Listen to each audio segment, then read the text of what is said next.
If I had a fear, it was supposed to be, how much money did I owe? It wasn't supposed to be that he put his hands around my neck. She's the victim in a case that now has an IRS agent facing sexual assault charges. Tonight, she speaks out for the first time.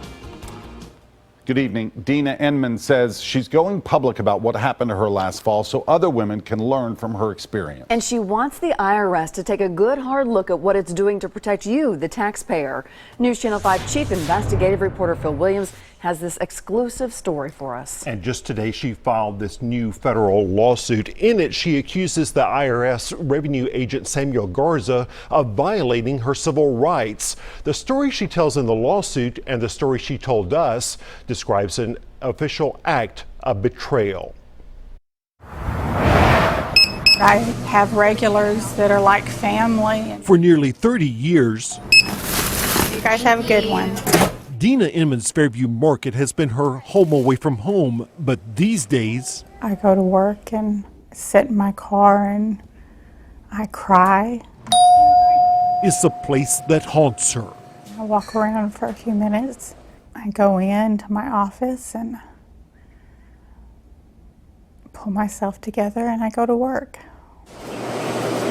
Deana's world was shattered, she says, by the visit of Samuel Garza, a revenue agent sent by the IRS to check up on how her business handled checks from its customers. And to be honest, it's anytime you hear that you're being audited, it's scary. 1440 credit or debit. After Garza spent half a day in the store looking over her books, assuring her he was there to help her comply with IRS regulations, he came back a second day. Here in this private office, Deana says Garza had some bad news. He said, well, I hate to tell you this, but we're going to either take your business or you're going to go to jail. He's either going to take your business or you're going to go to jail. Mm-hmm. And your reaction was? I started crying because he knows that my husband is disabled, mentally disabled, and he knows that I have an 8-year-old child. As she fought back tears, Deana says Garza asked her to look up something on the computer. That's when he came up behind her. He put his hands around my neck and he started choking my neck. Then he came around and he started kissing me and putting his tongue in my mouth. And then he put his hands down my shirt. And I kept telling him that it wasn't appropriate and that I just wanted him to stop and to please stop. He stopped and he went back to the desk and he got really curt and really angry. Deana says Garza then demanded to see more of her files, following her into the room where those files were kept. That's where she says the assault continued, growing even more intense. And I just blacked out. I couldn't remember anything from there. When she finally came back to her senses, Deana says the assault was still continuing. It was like being in a tornado and everything was spinning and I couldn't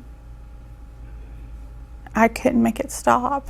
Garza eventually left, saying he'd be back the next day, so Deana called Williamson County detectives who rigged the office with recording equipment. When Garza returned and again made a move against Deana, detectives moved in. Garza now awaits trial on a 10-count indictment. Do you cry? All the time. Meanwhile, Deana tries to find peace. I don't think anybody understands what I'm feeling right now.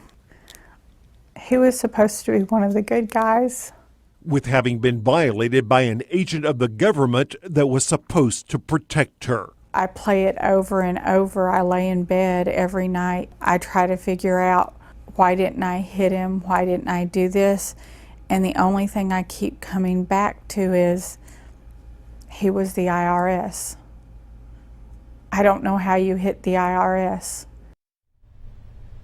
Now, Mr. Garza's attorney declined to comment for this story, although Garza claims in court papers that whatever happened was entirely consensual. Still in the lawsuit and in a separate claim filed with the federal government, Ms. Inman's lawyer argues that this may not have been the first time that the IRS revenue agent behaved inappropriately with a female taxpayer. We'll look at what the IRS knew or should have known when our investigation continues. She describes that attack and it almost takes your breath away. It's scary. Yeah, absolutely. Thank you, Phil.